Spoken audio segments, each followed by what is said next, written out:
영국의 수상이었던 필립 체스터필드는 아들에게 보내는 편지에서 다시 태어나면 사람들에게 사랑받을 수 있는 직업을 갖고 싶다라고 고백한 적이 있습니다. 철학자 버트란트 러셀은 행복의 정복에서 가장 좋은 직업으로 과학자를 꼽았는데요.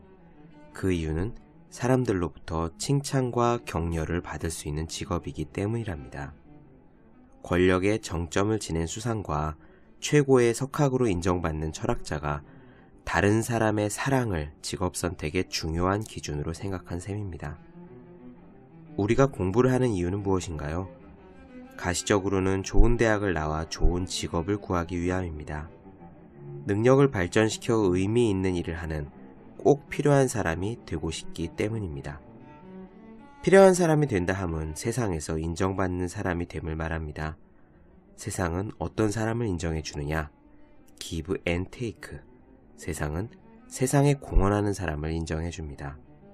결국 우리가 공부하는 목적은 세상에 공헌할 수 있는 사람이 되는 데 있습니다. 즉, 남을 주기 위해 배우는 것입니다. 누구나 주는 사람을 좋아하기 마련입니다. 사람의 마음이 원래 그렇습니다.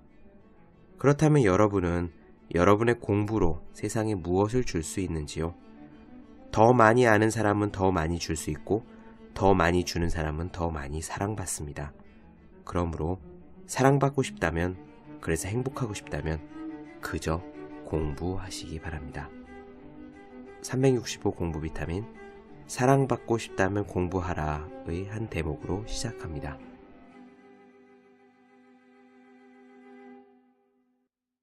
안녕하세요. 본격 공부자극 팟캐스트 서울대는 어떻게 공부하는가, 한지우입니다. 오늘은 경험에 대한 이야기를 나눠보겠습니다. 얼마 전에 여자친구가 간단한 도움을 청해왔습니다. 사람들 앞에서 발표를 해야 되는데 조언이 필요하다는 이야기였습니다. 팀 과제를 보고하는 자리에서 팀원들이 각각 PT할 부분을 나누어 맡았다고 합니다. 발표 길이는 5분 남짓, PPT 장표는 4-5장에 불과했습니다. 그리 어려운 문제는 아닌데 싶었습니다. 물론 다른 사람들 대부분이 그렇듯이 PPT를 보면서 준비해간 원고를 단상 앞에 서서 읽으면 끝날 문제였습니다. 팀 과제였고요. 이미 수정할 수 없는 장표였고 분량도 그리 길지 않은 데다가 무엇보다도 그렇게 한다고 해서 뭐라고 할 사람은 아무도 없었습니다. 다만 다른 사람들 모두들 그렇듯이 한 가지는 감수해야 했지요. 그런 발표는 당연히 지루하다는 점입니다. 바로 그 문제를 극복할 방법이 없겠느냐는 것이 여자친구의 고민이었습니다. 저는 이야기를 다 듣고 나서 글쎄, 끝내주는 무언가를 할 수는 없겠는데 라고 말했습니다. 그게 저의 첫 반응이었습니다. 그리고 전화기 건너편에서도 고개를 끄덕이는 소리가 들렸습니다. 끝내주는 무언가를 PT 발표 바로 전날 밤에 구상할 수는 없지요. 그런 건 스티브 잡스라도 할 수 없습니다. 그저 예상 가능한 지루함을 벗어날 수 있는 최소한의 양념을 기대할 수는 없을지 잠깐 고민하다가 다행히 저는 장표를 보면서 나쁘지 않은 아이디어가 떠올랐습니다. 이야기를 해줬더니 여자친구도 좋아라 했습니다. 하루가 지났습니다. 오늘 발표 잘 했느냐고 제가 물었죠. 그랬더니 저 멀리의 목소리가 그다지 좋지 않았습니다. 요컨대 결과는 이랬습니다. 망했어요. 목소리 자신감이 물을 잔뜩 먹은 집단처럼 쓰러져 있었습니다. 안쓰러웠죠. 연습을 했는데 원고도 외웠는데 막상 무대에 올라가니까 가슴이 떨리고 말문이 막히면서 준비했던 스토리가 돌처럼 딱딱하게 굳었다고 합니다. 그래서 차라리 음성 지원 프로그램을 틀어놓은 것처럼 PPT를 원고를 보고 읽느니만 못한 결과가 되었다고 해요. 예전에 면접 때 새하얗게 백지가 되었던 기억이 있어서 그거를 극복해보고자 이번 발표에는 나름 준비를 한다고 한 건데 역시 이번에도 마찬가지였습니다. 저는 괜찮다고 그럴 수도 있는 거라고 토닥토닥 달랬습니다. 무슨 말이 오갔는지 정확히는 기억이 나지 않습니다. 아마 다른 사람 앞에만 서면 늘 두렵고 떨린다 라든지 매번 이러니 다음번이라고 잘 해낼 것 같지 않다 라든지 그런 이야기를 들었던 것 같아요. 사람은 누구나 몇 번을 연속해서 실패를 경험하면 나는 못하는가 보다 라고 생각하게 됩니다. 대부분의 사람들이 그렇습니다. 우리네 마음이라는 것이 원래 그런 모양으로 생겼습니다. 저는 물었습니다. 그래, 이번이 몇 번째예요? 이렇게 답하더군요. 3번째라고.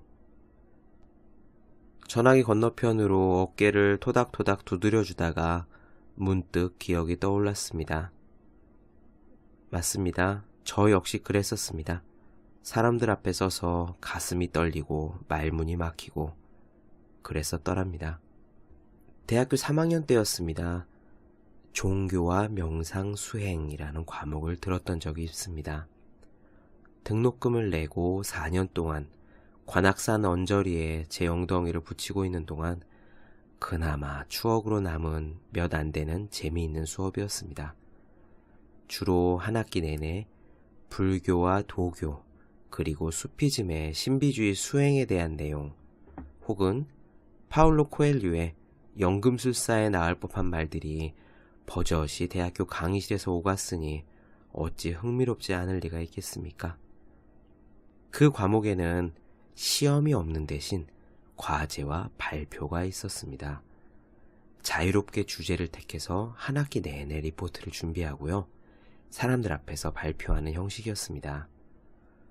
저는 꽤 다룰 내용이 많은 주제를 선택했습니다. 제가 기억하기로 불교 수행과 건강 증진이었던 것 같네요.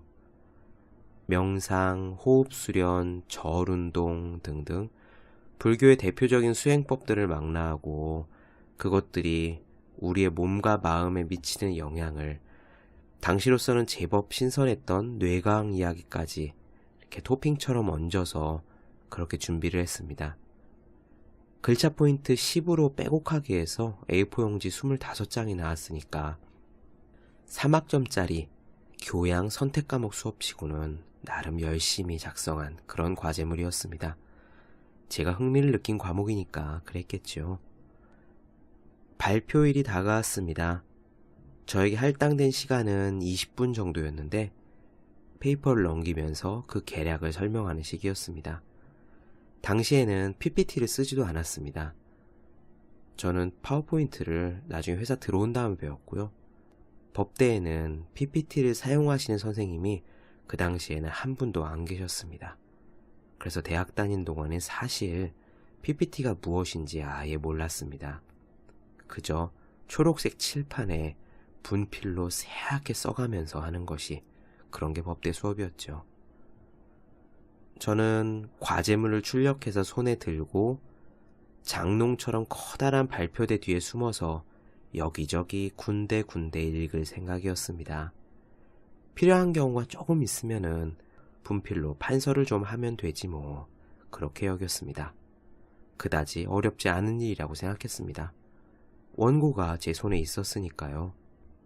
그런데 막상 단상에 올라가 보니 그게 그렇지 않았습니다. 사람들 앞에 섰는데 어찌나 떨리든지 제 심장이 드라이 아이스를 쏟아부은 듯이 차갑게 식었습니다. 다른 사람들은 호흡이 가빠진다, 얼굴이 달아오른다, 긴장하면 그런 이야기를 하는데요. 저는 단상에 나갔을 때 저체온증이 옵니다. 손과 발이 냉동실에 집어던진 고기 덩어리처럼 차가워져요. 만약 그 순간 누가 악수라도 하면은 시체 손인 줄 알고 깜짝 놀라서 화들짝 물러날 정도, 그 정도로 몸이 차가워집니다. 시작부터 그리하였으니 잘 될 리가 있겠나요? 제 온 몸은 흑마술사의 주문에 정통으로 맞은 듯이 빠직빠직 얼고 있었습니다. 심장에서 시작된 냉기가 서서히 온몸으로 퍼져서 마침내 성대 부분, 목까지 올라갔어요. 저는 이런 소리를 내고야 말았습니다.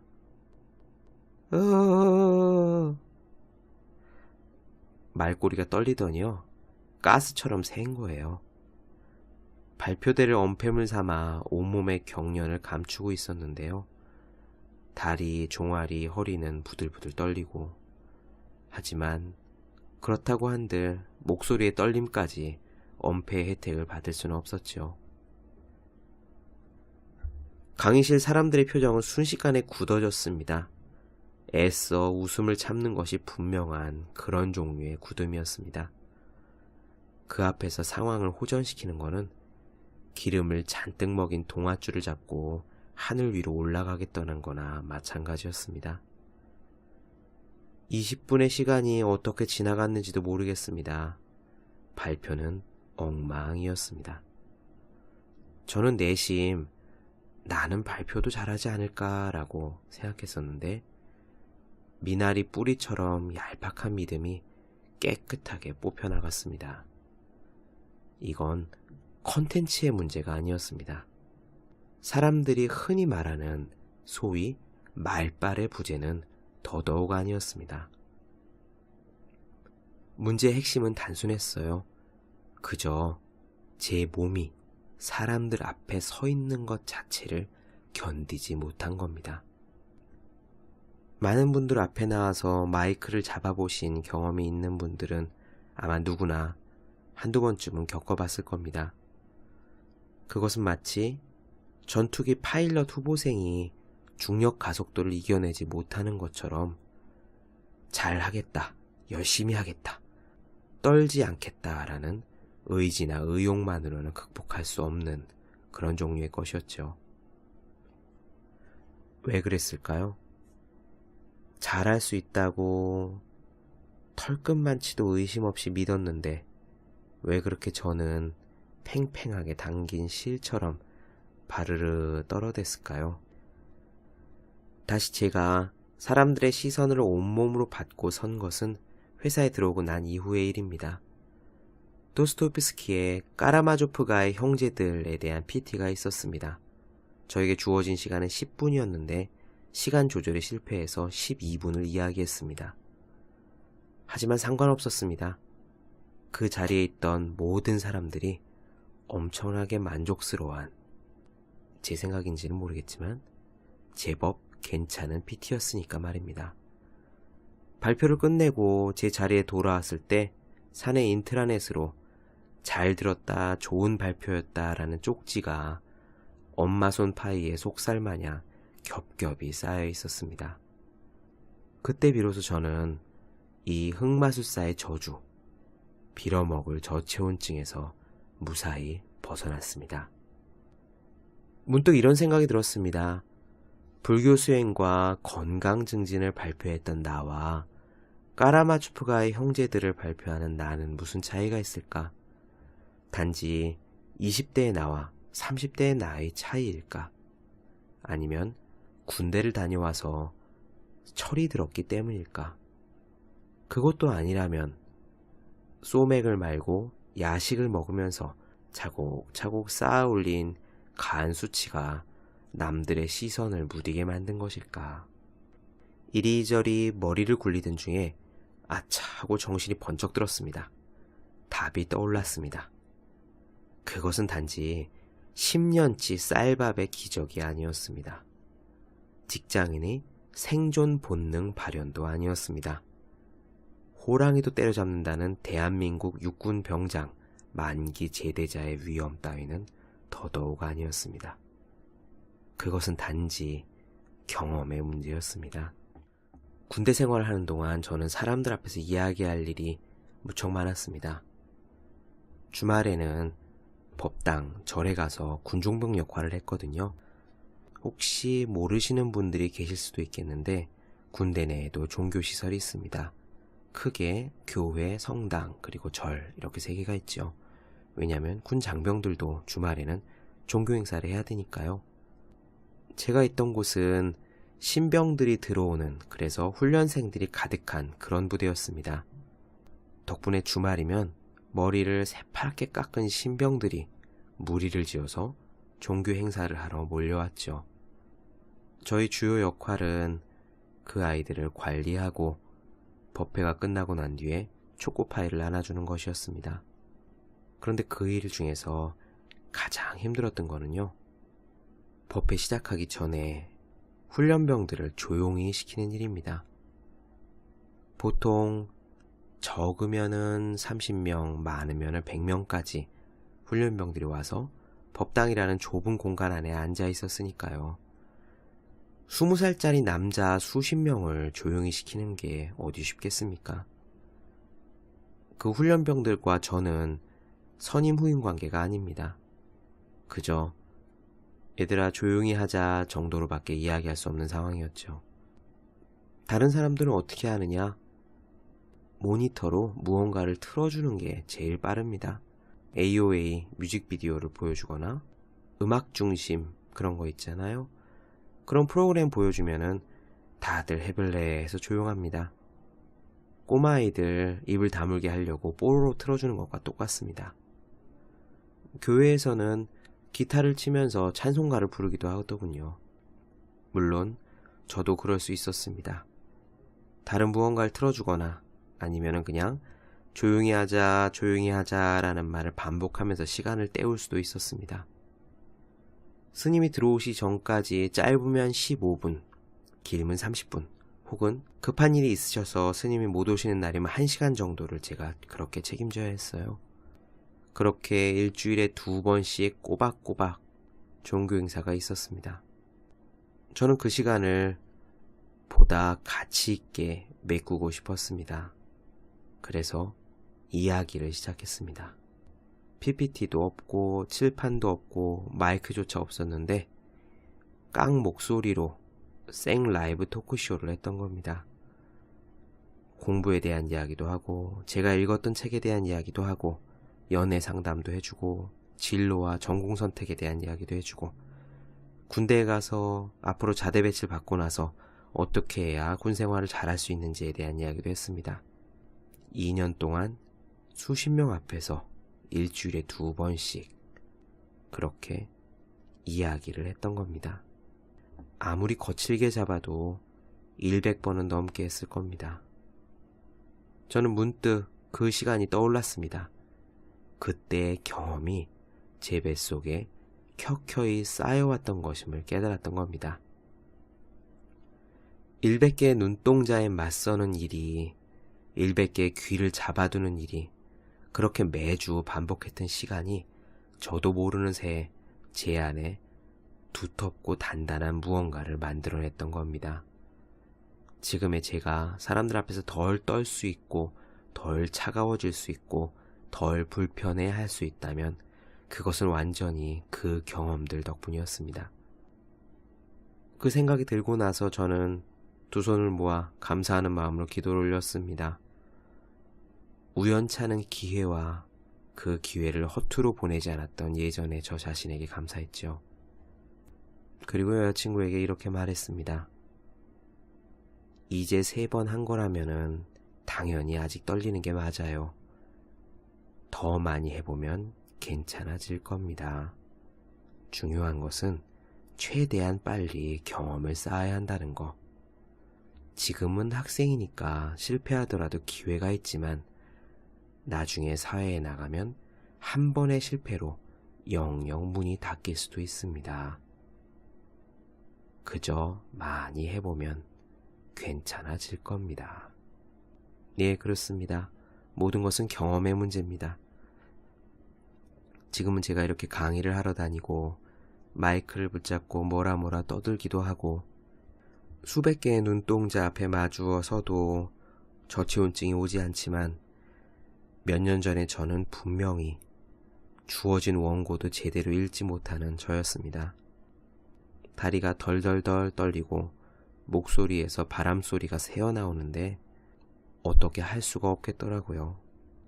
온몸이 얼음장처럼 차가워지는 것을 긴장하지 말자 따위의 말로는 조금 더 막을 수가 없었습니다. 그저 많이 하다 보니 저절로 이렇게 된 겁니다. 지금 여러분들께서 공부를 하시던, 발표를 하시던, 면접을 보시던, 그 밖에 무언가를 하시던 그 모든 것은 경험의 문제입니다. 여러분이 보기에 어마어마하게 잘하는 사람이 주변에 있다면 그 사람은 비슷한 경험을 많이 해본 겁니다. 그러므로 나는 왜 안 될까 그런 생각을 하기 전에 그저 가능한 한 빨리 경험을 쌓아 나가시기 바랍니다. 물론 경험을 쌓는다는 말은 시행착오를 한다는 말과 동일합니다. 같은 의미입니다. 처음에는 당연히 실패를 하지요. 자꾸 무너지고 실수를 하고 그렇게 반복하면서 점차 개구리가 올챙이쪽 생각 못하듯 내가 언제 그렇게 못한 적이 있었지? 라고 까마득하게 잊어버리는 그런 사람이 되는 겁니다. 여러분 모두 더 많이 해보면 괜찮아질 겁니다. 본격 공부자극 팟캐스트 서울대는 어떻게 공부하는가? 오늘은 경험에 대한 이야기를 나누어 보았습니다. 더 많은 이야기가 궁금하신 분들 그리고 질문사항이 있으신 분들은 네이버 블로그 허생의 즐거운 편지를 찾아주시면 되겠습니다. 그리고 매일매일 공부하시는 분들 중에서 공부가 꾸준히 되지 못해 하루는 잘 됐다가 하루는 안 됐다가 그렇게 기복이 있어서 고민이시라면 매일매일 항상 꾸준하게 공부할 수 있도록 도움을 주는 책 365 공부 비타민을 지금 당장 인터넷에서 검색해 보시기 바랍니다. 저는 오늘 이만 물러가도록 하겠습니다. 다음 시간에 또 뵙도록 하겠습니다. 여러분 열심히 공부하세요. 저도 열심히 하겠습니다.